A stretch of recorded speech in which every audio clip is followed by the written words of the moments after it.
What is the latest book ban update in Lake Travis ISD?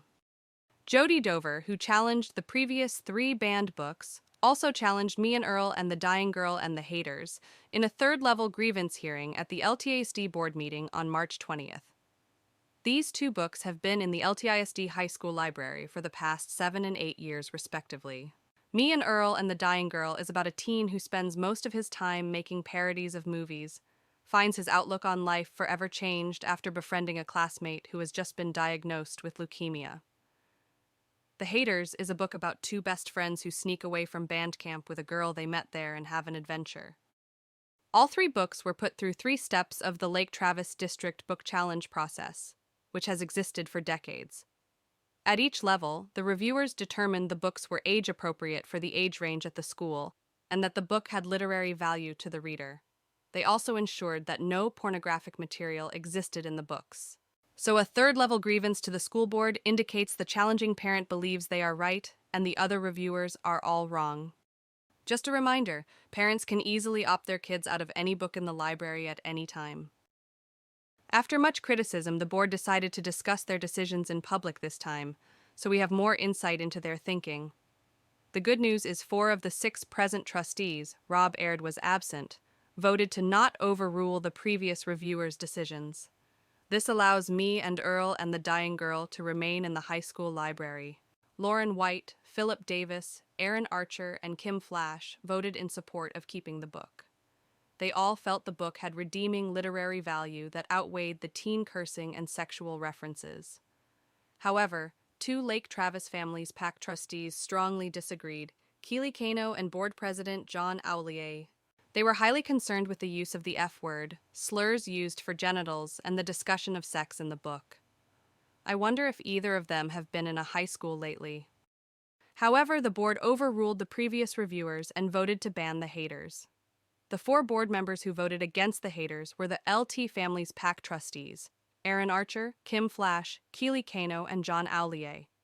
They decided 18-year-olds in the high school are old enough to vote, go to college and serve in the military, but not old enough to read this book.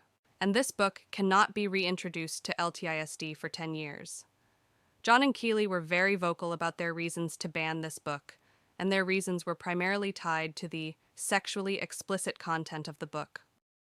John and Keely both asked the LTISD staff reviewer, who presented at the hearing, whether or not The Haters was sexually explicit. In fact, Keely went so far as to ask other board members to also answer the question.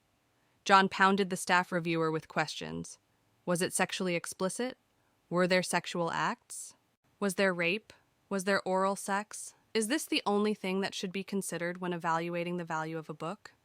Let's use the questions John seemed to use to evaluate The Haters on another popular book in the LTISD High School Library that incidentally has not been challenged at all. The Bible.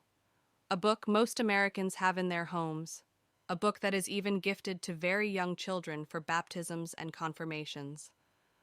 Is the Bible sexually explicit? Yes, it is. Are there sexual acts in the Bible? Yes, there are. Is there rape in the Bible? Yes, there is. Is there oral sex in the Bible? Yes, there is. But should we ban the Bible? No, we shouldn't. Because it has literary value that outweighs the sexually explicit and often violent content of the Bible. This is the problem with banning books. Who gets to determine which content is age-appropriate or too sexually explicit? Who gets to decide which values everyone has to adhere to? None of the board trustees have master's degrees in library science or book curation. Yet they are making the decision for what tens of thousands of LTISD high school students have access to read for years to come. Because remember, these bans last at least 10 years. The Lake Travis Families PAC, founded by Crystal Alvarado, has selected board candidates Christy Comfort and Craig Cancian for 2024. It's concerning that Crystal and Christy are both publicly using the same language used by Keely and John. They will only ban books if they are sexually explicit or not age-appropriate. In Florida, a district banned The Diary of Anne Frank because it was sexually explicit. But they did not ban the Bible. It begs the question, is sexually explicit content really why the books are being banned? Vote for the candidates who want to leave book curation to the experts, the librarians.